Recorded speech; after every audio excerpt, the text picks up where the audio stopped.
I used to believe that love in families was like sunlight, warm, constant, and shared equally among everyone beneath the same roof.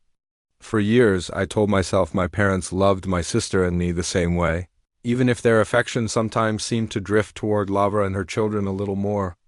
But over time, those little differences started piling up like tiny stones, slowly building a wall I could no longer ignore. It always started with the gifts. Whenever we visited my parents' house, the living room looked like a toy store exploded in it. New bicycles, designer clothes, and stacks of colorful boxes waiting for Laura's kids. Mia and Owen, my own son, Ethan, would stand at the edge of the excitement, smiling politely while clutching the small book or pair of socks Grandma had bought him, just because. I'd tell him, "It's the thought that counts," but inside my chest tightened. Because the thought didn't feel equal, birthdays made the difference even clearer.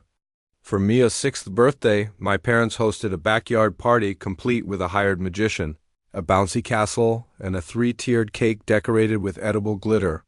When Ethan turned 7 a few months later, my mother called to say they'd swing by sometime next week to drop off his present, a puzzle that looked like it had been picked from a discount bin. Ethan thanked her anyway, his small voice too kind for the sting he must have felt. Then there were the visits. My parents lived just 30 minutes away, yet somehow they were always in the neighborhood near Laura's house. My mother's social media was filled with photos captioned "Weekend with the grandbabies." But the grandbabies were always Mia and Owen, never Ethan. When I gently mentioned it, Mom would laugh it off. "Oh, sweetheart, you know I love you all the same. I just see them more because they live closer." But they didn't. Lavara lived 15 minutes farther than I did. At first, I tried to rationalize it. Maybe Lavara needed more help. She had 2 kids after all, while I had just Ethan. Maybe they simply related to her more. She was bubbly and charming, the kind of daughter who sent long voice notes and always knew the right thing to say. I was quieter, independent, and a bit guarded. I'd never been one to lean on my parents much, preferring to solve my problems alone. Still, something in me began to ache every time I saw. Ethan's hopeful face dimmed just slightly when Grandma's attention drifted elsewhere. He'd always been an observant child, and though he never said it, I could tell he noticed. Once, after a family lunch, he whispered to me, "Mom, do Grandma and Grandpa like Mia and Owen more?" I froze. I wanted to say no, to assure him that love wasn't a competition, but my throat locked around the lie. Instead, I pulled him close and said, "They love everyone differently, sweetheart. Some people just show it in confusing ways." He nodded, but I could see confusion clouding his eyes. That night, when Ethan went to bed, I sat in the dim kitchen replaying every small slight I'd ignored, every time my parents had canceled plans with us because Lavon needed something. Every family dinner where the conversation revolved entirely around Laura's life, her husband's promotion, her kids' new school. I realized I'd been shrinking myself for years, pretending the imbalance didn't hurt just to keep the peace. It wasn't just about money or gifts. It was about being seen. About knowing that, despite all my efforts to be strong and self-sufficient, I was still their daughter too, and Ethan was still their grandson. At that moment, I didn't know just how deep the favoritism went or how far they'd gone to keep it hidden, but the seed of doubt had been planted, quietly taking root. I could feel the ground shifting under me, the first tremor, before the truth would finally crack everything open. It happened on an ordinary Sunday afternoon, one of those family gatherings that start cheerful and end with me driving home in silence, feeling smaller than when I arrived. My parents had invited everyone over for Dad's birthday. The table was crowded with food, laughter, and the familiar chaos of Laura's kids running circles around the living room. Ethan sat beside me, quietly helping himself to a slice of cake while I tried to keep up polite small talk. Mom was in her element, fussing over Mia's hair, handing Owen another juice box and complimenting Laura's new outfit. I tried not to notice how easily she brushed past Ethan, patting his head briefly before turning back to Laura's chatter about their upcoming family vacation. Then, amid the noise and clatter, I heard it. Mia, her mouth full of frosting, piped up proudly, "Grandma says we're moving to a bigger house soon. She's helping Mommy and Daddy buy it." The room froze for a split second before Lavra laughed a little too quickly. "Oh, Mia, sweetie, you don't need to tell everyone that." But the damage was done. My mother's smile flickered, just for a moment, and then she recovered. Pouring more tea as if nothing had happened, I stared down at my plate, my fork frozen mid-air. My mind was suddenly buzzing, trying to make sense of what I'd just heard. Helping them buy a house? Lavra and her husband Ryan had just moved into a new neighborhood last month, a lovely area, quiet streets lined with maple trees, the kind of place where kids rode bikes and neighbors waved good morning. When I visited, I remember thinking how surprising it was that they could afford something like that. Ryan's job was decent, but not enough for that kind of upgrade, not without serious help. At the time, I brushed it off. But now, Mia's innocent words gnawed at me. I glanced at Mom, expecting some sort of explanation, maybe even a gentle clarification to smooth things over. But she avoided my eyes. Instead, she changed the subject entirely, asking Dad if he wanted more pie. Her tone a little too bright. Something inside me went cold. The rest of the evening passed in a blur. Laura's laughter filled the room. Dad opened his gifts, and I smiled when expected. But my thoughts kept circling back to that one sentence. My parents had always insisted they treated us equally. But if they were helping Lavra buy a house, that wasn't just favoritism, that was deception. On the drive home, Ethan was unusually quiet in the back seat, tired from the day. I gripped the steering wheel, the headlights of passing cars slicing through the darkness as my mind replayed the scene again and again. Could it be true? Were my parents really funding Laura's life behind my back? Part of me wanted to believe it was a misunderstanding. Maybe they just gave her a small loan. Maybe they helped with a down payment out of fairness. Maybe they planned to do the same for me someday. But deep down, another part, the part that had spent years noticing quiet differences, whispered that I already knew the answer. When I finally tucked Ethan into bed that night, he looked up at me and said softly, "Grandma and Grandpa really like Mia's new house, huh?" I forced a smile. "Yeah, they do." But after he drifted to sleep, I sat on the edge of my bed, staring at the wall. The truth was no longer a shadow I could ignore. My parents weren't just showing favoritism. They were investing in Laura's life and keeping it a secret from me. That night, for the first time, the love I'd always believed was equal started to feel conditional, something that could be measured, given, and withheld. And as much as I wanted to dismiss Mia's words as childish exaggeration, deep inside I knew children rarely lie about what adults proudly tell them behind closed doors. After that Sunday, it became impossible to unsee the cracks in my family's perfect picture. Once the seed of doubt took root, it grew fast, spreading through every memory, every conversation, every offhand comment I'd once ignored. At first, I told myself to let it go. Families help each other. Maybe Mom and Dad had lent Lavra a bit of money for her house. That didn't have to mean anything more.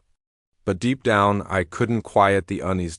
It started with the little things. A few weeks later, I was dropping Ethan off at school when I saw Lavra in the parking lot, waving at me from behind the wheel of a brand new SUV, sleek, shiny, the kind of car she'd once joked she could never afford, not even in her dreams. I raised an eyebrow when I walked over. "New car?" She grinned, her sunglasses catching the morning light. "Yeah," Ryan said, "it's about time we upgraded. 2 kids, need the extra space." I smiled, but something in her tone made me pause. Lavra wasn't exactly subtle about her life. She loved to brag, especially when it came to things she hadn't entirely earned. "Looks expensive," I said lightly. She shrugged. "Oh, it's fine." Mom and Dad helped a little with the down payment. Said it's safer for the kids. She said it so casually, like it was the most natural thing in the world, as if parents paying for their grown daughter's SUV was normal. As if it didn't sting for her older sister who'd been taking the bus to work for 3 years, I nodded, pretending not to care. That's nice of them. But inside, my stomach twisted. Over the next few weeks, similar moments piled up like puzzle pieces falling into place. Lavra mentioned enrolling the kids in an elite private school, the kind that charged more for tuition than my entire yearly salary. When I asked how she managed it, she just smiled and said, "We've been blessed lately." Blessed. That word echoed in my head all day. Then, during one of Mom's visits, I noticed a thin folder peeking out of her handbag when she bent down to pet Ethan. I hadn't meant to look, but a line on the paper caught my eye: private academy payment receipt. My pulse quickened. She tucked it away quickly, pretending not to notice my stare. That night, I lay awake staring at the ceiling, my mind racing. I didn't have proof yet, but I knew. Mom and Dad weren't just giving Lavra emotional support. They were funding her life, and it wasn't just about the money. It was about what it said, that my struggles, my efforts, my quiet independence somehow made me less deserving. I thought about all the nights I'd gone without sleep, juggling 2 jobs to afford Ethan's school books. I remembered the Christmas when I couldn't buy him the Lego set he wanted, so I made one out of cardboard just to see him smile. All that time, my parents, people who claimed to love us both equally, had been secretly ensuring that Lavra never had to struggle a day in her life. It made me question everything. Was I just the daughter they admired from a distance, strong, capable, the one who doesn't need help? Did my strength make me invisible to them? One evening, after Ethan fell asleep, I stared at my reflection in the kitchen window, the city lights flickering outside. For years, I'd prided myself on not needing anyone. But now that very independence felt like a curse, because what's worse than asking for help and not getting it? Never being offered it in the first place. The realization stung deeper than I expected. And though I still didn't have solid proof, I made myself a promise that night I would find out the truth. No matter how much it hurt. And as fate would have it, the proof I was looking for would soon land right in my hands. Completely by accident. It happened on a quiet Thursday evening. One of those nights where everything seems painfully ordinary before life decides to twist the knife. Mom had come over to help with dinner. She said she missed spending time with Ethan, though most of the evening she hovered over my stove, talking about Laura's kids as if they were the only grandchildren she had. Mia's starting piano lessons, she said, stirring the soup like it was the most fascinating news in the world. And Owen's been chosen for the gifted program. Isn't that wonderful? I smiled thinly. That's great, Mom. She didn't notice the edge in my voice. She rarely did. After dinner, she sat on the couch scrolling through her phone, chuckling to herself at something Lavra had texted. Ethan had gone to bed, and I was cleaning up when Mom sighed dramatically. Oh, this phone. It's acting up again. I swear I can't open half of my apps anymore. Let me see, I offered. Drying my hands, she handed it over, muttering about technology hating her. I smiled, opened her settings, and began clearing out background apps. That's when a notification popped up at the top of the screen. Bank alert. Transfer of $2,000 to Lavra Kids Fund. Successful. My stomach dropped. For a moment, I just stared at the screen, frozen. The name Lavra Kids Fund blinked at me like something out of a bad dream. My heart started pounding so loudly I was afraid Mom would hear it. I swallowed hard. Mom, do you want me to check your messages too? Maybe something's running in the background. She waved her hand absent-mindedly. Oh, no. Just close whatever's open. Thank you, dear.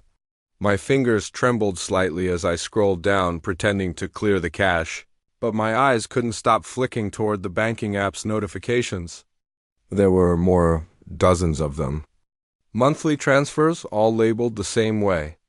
Lavra Kids Fund, going back at least 2 years. 2 years, all that time I'd been scraping by, calculating every grocery trip, skipping haircuts, cutting corners so Ethan could have a decent childhood.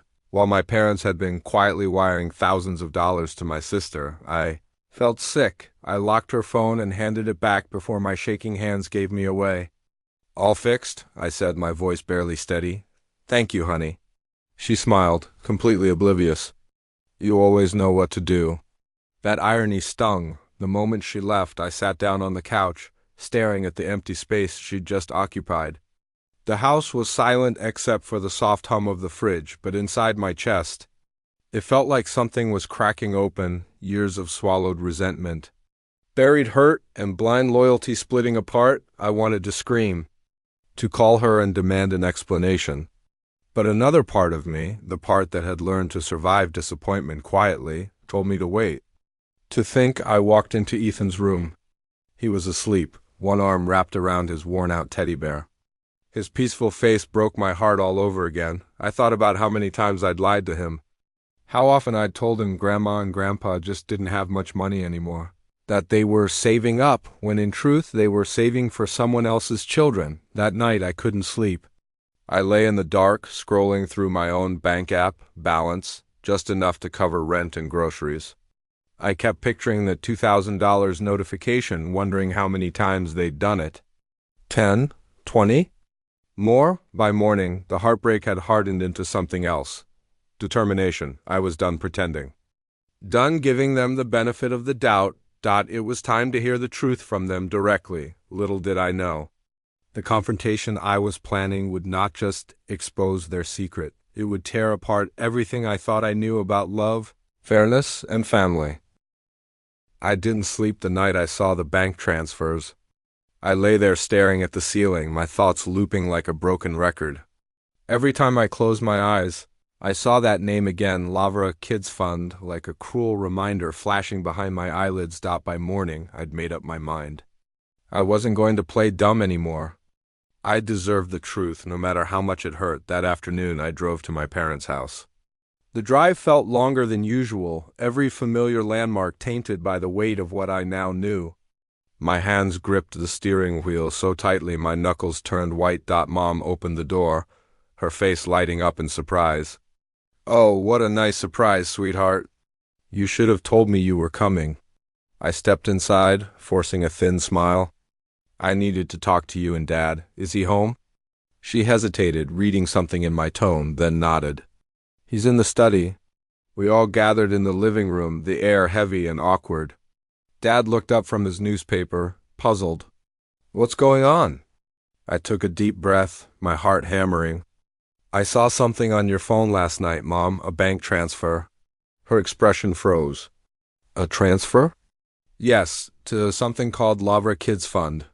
Silence, Dad's brow furrowed. Mom's lips parted, then pressed shut again.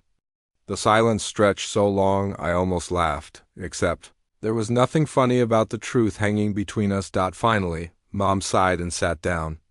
"I was afraid this would come out someday. So it's true?"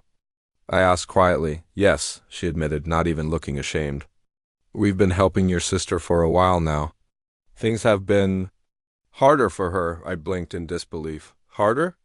"Lavra and Ryan just bought a house, a new car, and put their kids in private school. Meanwhile, Ethan and I barely get by some months." Mom's tone softened, almost patronizing. "Honey, you've always been so strong, so independent. You don't need as much help." Something inside me cracked. "So I'm being punished for being capable?" Dad folded his arms. "That's not fair, sweetheart. We love you both. But Laura's situation is different. Ryan's job isn't stable, and the kids, I interrupted sharply. "The kids have had more than they'll ever need, thanks to you. Meanwhile, Ethan gets a puzzle for his birthday while you buy Mia a piano. Do you hear yourselves?" Mom's eyes glistened, but she didn't reach for me. "We just wanted to help them get on their feet." I laughed bitterly. "On their feet? You built them a staircase while I was learning to crawl." No one spoke after that. The clock ticked loudly on the wall, filling the silence that words couldn't. Dad finally cleared his throat. "You should have asked for help if you needed it. You never do." That one sentence gutted me. "I didn't ask," I said slowly, my voice trembling, "because I thought you saw me. I thought you noticed how hard I was trying, how many times I bit my tongue, held back, and made do. I didn't want your pity. I just wanted fairness." Mom's tears finally spilled, but I couldn't find it in me to comfort her. "Not this time? I can't believe," I whispered, "that you could watch me struggle all these years and still decide I was fine because I didn't beg for help. No one stopped me when I stood up to leave. No one followed me to the door. Driving home, my chest felt hollow, like someone had scooped out everything warm and left behind a dull ache. That night, Ethan found me staring at the wall and asked if I was okay. I forced a smile and hugged him tight, hiding my tears in his hair. I didn't tell him the truth, not yet.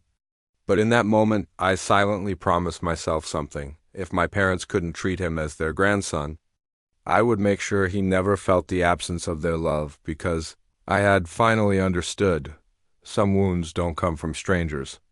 They come from the people who once taught you what love was supposed to mean.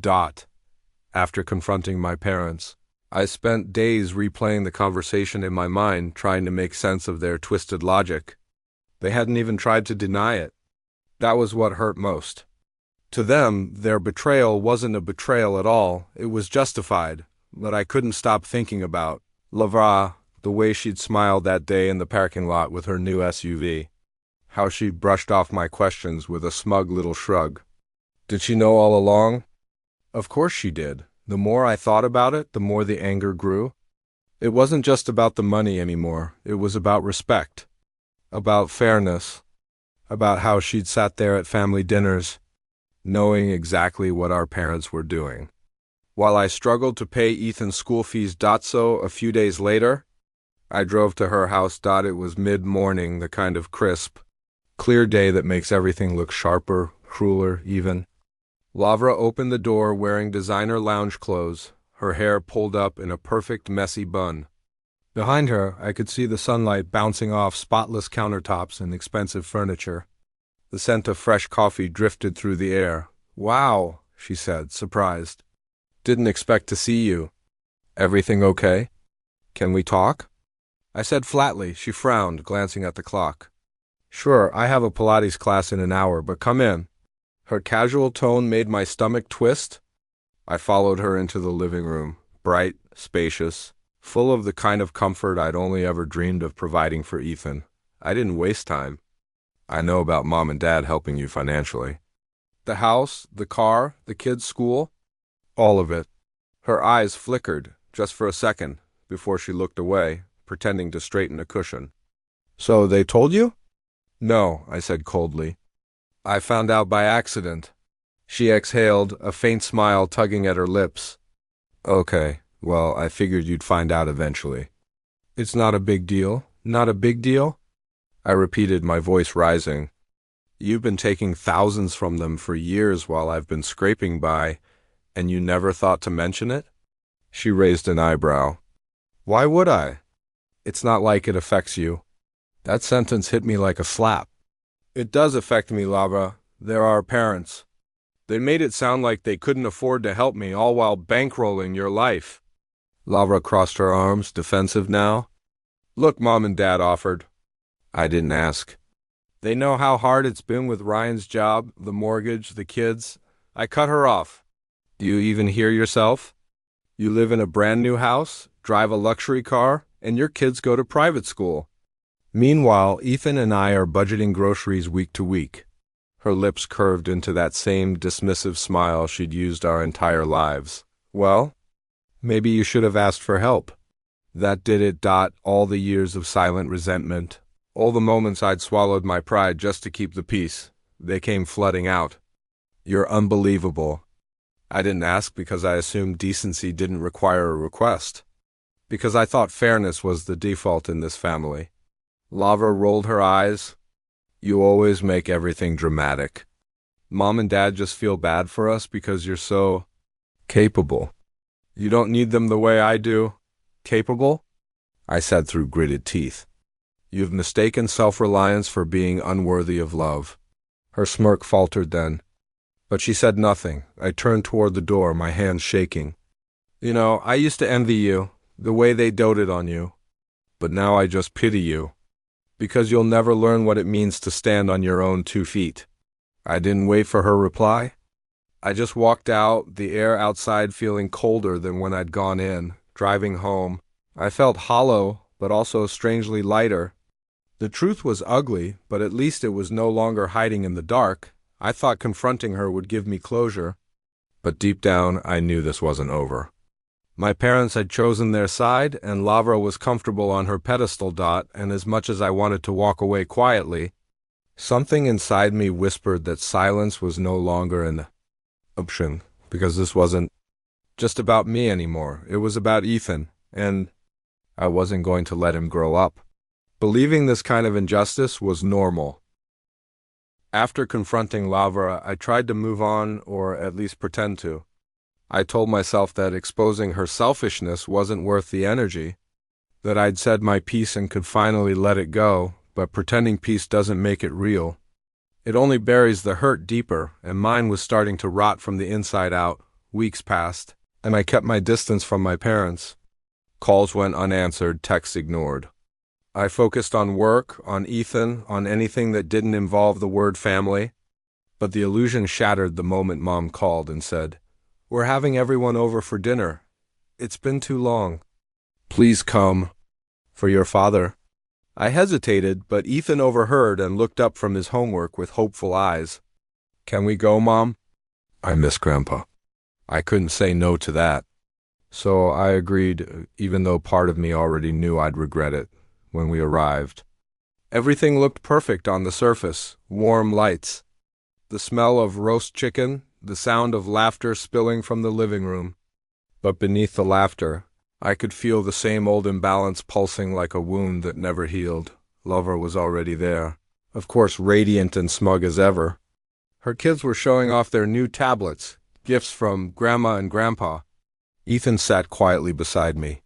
Smiling politely, his small hands folded in his lap, I watched as my parents fawned over Mia and Owen, praising every story, every little joke. My mother refilled their glasses, my father chuckled at everything they said. Ethan got a quick pat on the head and a "you've grown so tall." Before their attention drifted back to Laura's kids, something inside me snapped. I sat through dinner, forcing bites past the lump in my throat. The conversation was a parade of Laura's triumphs, their new kitchen renovation, the kids' upcoming recital, Ryan's promotion. Not once did anyone ask about Ethan, about his school play or his art project that had won first place. When Mom brought out dessert, a lavish chocolate cake with "Congratulations, Owen" written in icing, I couldn't take it anymore. "What are we celebrating?" I asked, my tone sharper than I intended. "Oh, Owen's piano award," Mom said brightly. "We're so proud of him." I looked at Ethan sitting quietly, pretending not to care, and something inside me shattered completely. I set down my fork. "You know, it's funny," I said, my voice trembling. "All these celebrations, all these little gifts, all this pride. And yet, somehow, Ethan never seems to be part of any of it." The table fell silent. Lava frowned. "Oh, come on, don't start this again." I met my parents' eyes. "Do you have any idea what it feels like to watch your child wonder why his grandparents barely notice him? To watch him try to earn love that should have been his by default?"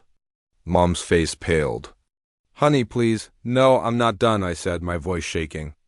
"I've stayed quiet for years, but I can't keep pretending that everything's fine while Ethan keeps getting pushed aside like an afterthought." Dad's voice hardened. "You're overreacting, am I?" I pulled my phone from my bag and placed it on the table. "Because I've seen the bank transfers. The ones labeled Lavra Kids Fund. You've been secretly paying for her life for years while I've struggled alone. And you still sit here pretending we're equal." Mom's lips trembled. Laura's eyes widened.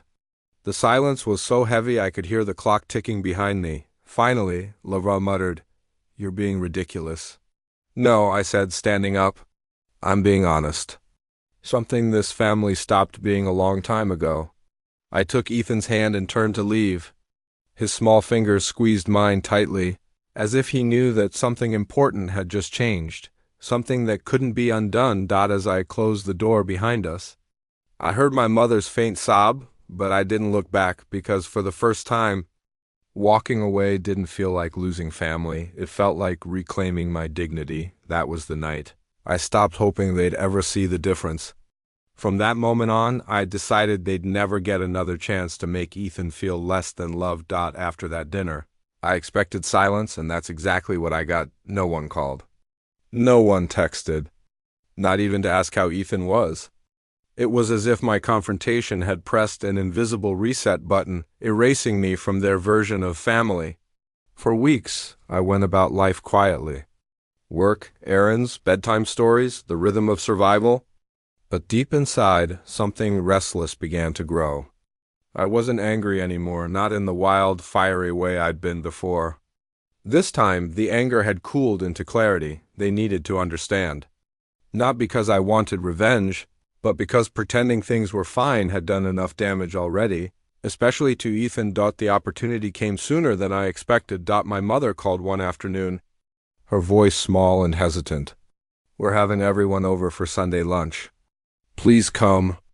Your father thinks it's time we clear the air." Clear the air? I almost laughed at the phrasing, as if it were just smoke between us, not years of favoritism, deceit, and betrayal. But something in her voice, weary, uncertain, made me agree. That Sunday, I arrived with Ethan, carrying a calm that even surprised me. Inside, the house buzzed with forced cheer. Lavra and Ryan were already there, smiling too brightly. My parents moved around the kitchen like hosts entertaining guests rather than reconciling with their daughter. We sat down for lunch, but it didn't take long for tension to fill the air. The conversation was polite at first, almost mechanical, but I could feel everyone waiting for someone else to start. Finally, my father sighed and said, "Let's not drag this out. Your mother feels terrible about what happened." I looked at her. "Do you?" She lowered her eyes. "We didn't mean to hurt you, sweetheart.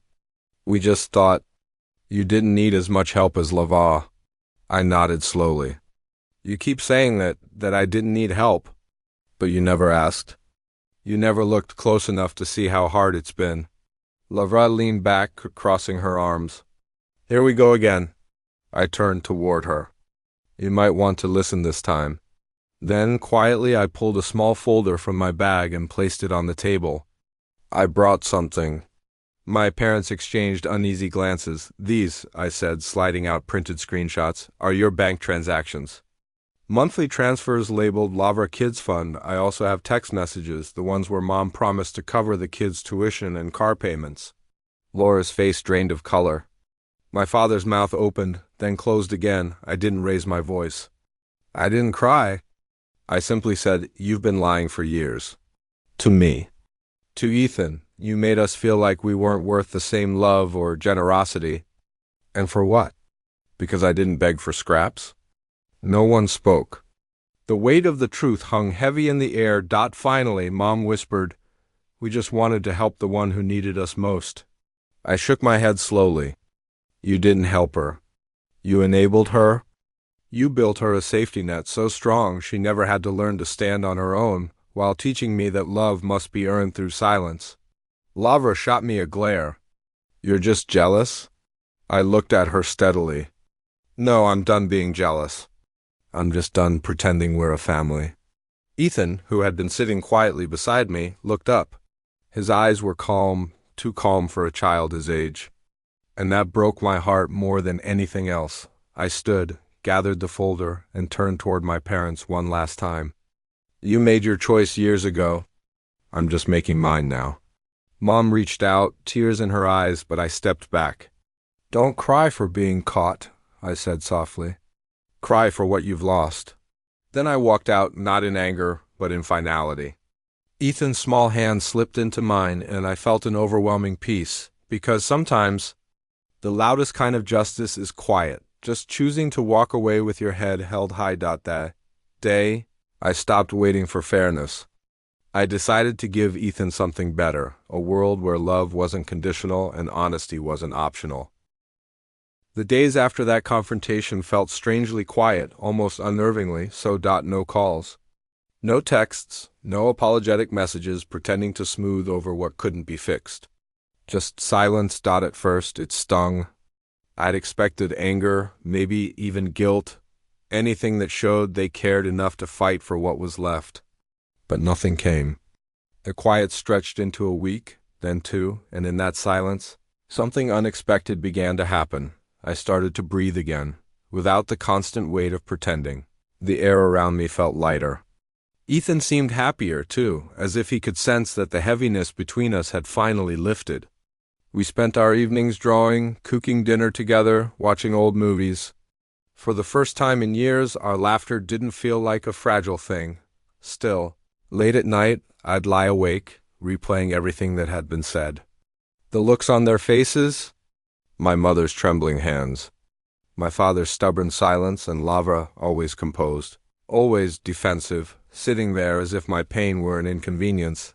I realized then that no amount of truth could make someone see what they refused to. Some people need the illusion of righteousness more than they need to make things right. A month passed before I finally heard from Mom. She called one afternoon. Her voice soft but brittle. "I just wanted to hear your voice," she said. I hesitated before replying. "I'm here." There was a pause. "Your father thinks you overreacted, but I understand why you're hurt. We never meant to make you feel less important." I closed my eyes. "You didn't just make me feel less important, Mom. You showed me I was." Her voice cracked. "It wasn't like that." "Then tell me what it was like," I said quietly. "Tell me how it was fair to pour everything into Lavra while pretending love is something that can be divided by bank transfers." Silence. Then finally, a sigh. "You've always been so strong, darling, I guess. I thought you didn't need us." That sentence landed harder than I expected, because it was true. I had been strong. But being strong didn't mean I didn't need care or attention or even just the comfort of being seen. It was the assumption of my strength that had left me to fight battles alone while they sheltered Lavra from every storm.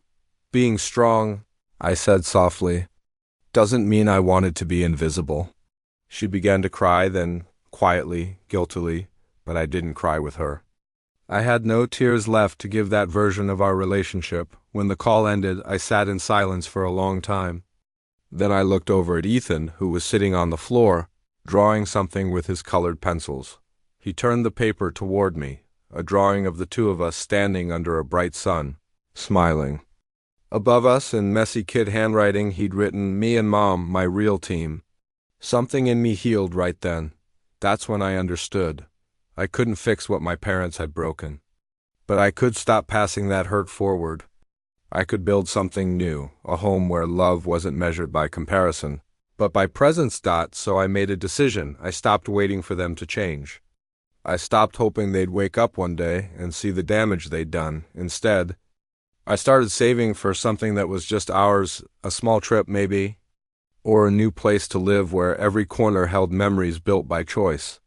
Not guilt, because sometimes peace doesn't come from being understood. It comes from letting go of the need to be .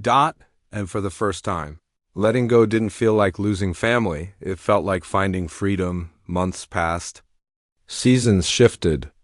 And with each one, the ache of loss turned into something gentler. Not gone, but no longer sharp enough to cut. Life didn't magically become easy after I walked away from my parents.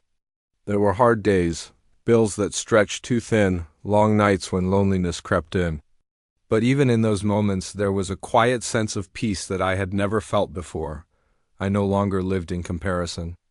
I no longer measured my worth against Laura's perfect picture of motherhood, or waited for my parents' approval like a child waiting to be picked for a team that never wanted her. Instead, I poured my energy into Ethan, into our little world of honest love and laughter.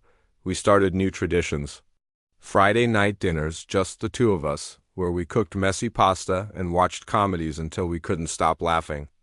Weekend bike rides through the park, and every Sunday morning, pancakes with blueberries, because that's what Ethan loved most. Slowly, the house filled with joy again, not the loud, performative kind that my family was so good at faking, but something real and quiet and ours. One day, while helping Ethan with his homework, I got a message from my mother. Just a few words, "We're sorry. We miss you both." I stared at it for a long time, my heart caught somewhere between anger and longing. Part of me wanted to reply, to bridge the gap, to give forgiveness easily like I always used to. But another part, the wiser part, whispered, "Forgiveness isn't about going back. It's about moving forward without the weight." So I didn't answer that day, or the next. But one afternoon I sat down and wrote a letter, not out of bitterness, but out of clarity. I wrote about the pain, the favoritism, the betrayal. But I also wrote about growth, about the peace I'd found, about Ethan's smile, about how I'd finally learned what real family meant. And I ended it with this: I forgive you. But I can't return to what was. Ethan deserves a world built on honesty, not excuses. You are welcome to be part of that world if you're ready to treat him as you should have all along. Then I mailed it. And with that I felt a strange sense of release. Weeks later, a small package arrived at my door. Inside was a photo, me as a child sitting on my father's lap, smiling at the camera. On the back, my mother had written, "We're trying to be better." For you, for Ethan. I didn't cry this time. I just smiled, because maybe that was enough. Not reconciliation, but recognition. The first small step toward something new. Ethan came running in, holding another drawing. "Look, Mom," he said proudly. It was a picture of 4 people, me, Ethan, my parents, and Lavara, all holding hands. Above them, in bright colors, he'd written, "Family means we try again." I knelt down beside him, kissed his forehead, and whispered, "Yes, sweetheart. It does, because maybe forgiveness wasn't about forgetting. Maybe it was about creating a space where love could exist without erasing the pain, where family could still mean something. Even if it looked different now, that night as I tucked Ethan into bed, I realized something simple but profound. Family isn't who gives the most. It's who shows up with love, even when it's hard, and as I turned off the lights, I knew I'd built something stronger than what I'd lost, a new kind of family. One rooted not in blood or obligation, but in truth, healing, and the unshakable bond between a mother and her child.